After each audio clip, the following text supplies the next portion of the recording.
Është prezantuar në mjediset e Bibliotekës Shkencore të Universitetit të Shkodrës programi i përgjithshëm, mbështetja e përditësimit të strategjisë dhe planit veprimit kombëtar dhe raporti 7 kombëtar për biodiversitetin.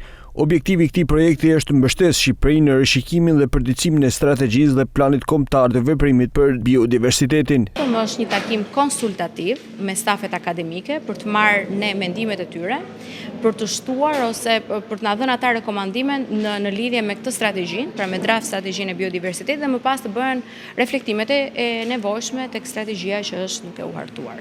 Ekspertët theksojnë se biodiversiteti në Shqipëri përballet me rreziqe serioze nga urbanizimi, zhvillimi i pakontrolluar i infrastrukturës dhe ndryshimet klimatike. Praktikisht dy janë aspektet kryesore që ne mendojmë janë më të rëndësishmet. E para ndryshimet klimatike, sidomos në zonat malore. Kjo sjell po themi ndryshime të mëdha, sepse praktikisht ka ndryshuar po themi ato që janë temperaturat minimale, dhe po ashtu në zonat bregdetare kemi gjithmonë më shumë temperatura më të larta, dhe pjesa e urbanizimit.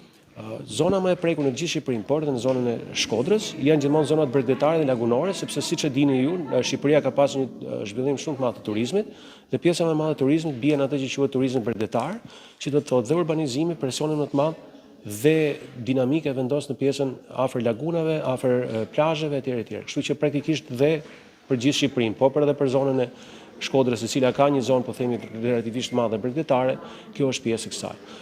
E fundit po ashtu që lidhen të dyja bashkë, le themi, është që pjesa e ndryshimit klimatike do të bëjë rritjen e nivelit detit, kështu që do të thotë zonat për shembull pika e erozionit është një problematikë shumë e madhe në gjithë Shqipërinë. Miratimi i kornizës globale të biodiversitetit vendos 23 objektiva për vitin 2030 dhe 5 objektiva globale për vitin 2050 për ndaluar dhe rikthyer dëmet që janë shkaktuar natyrës në 25 vjet.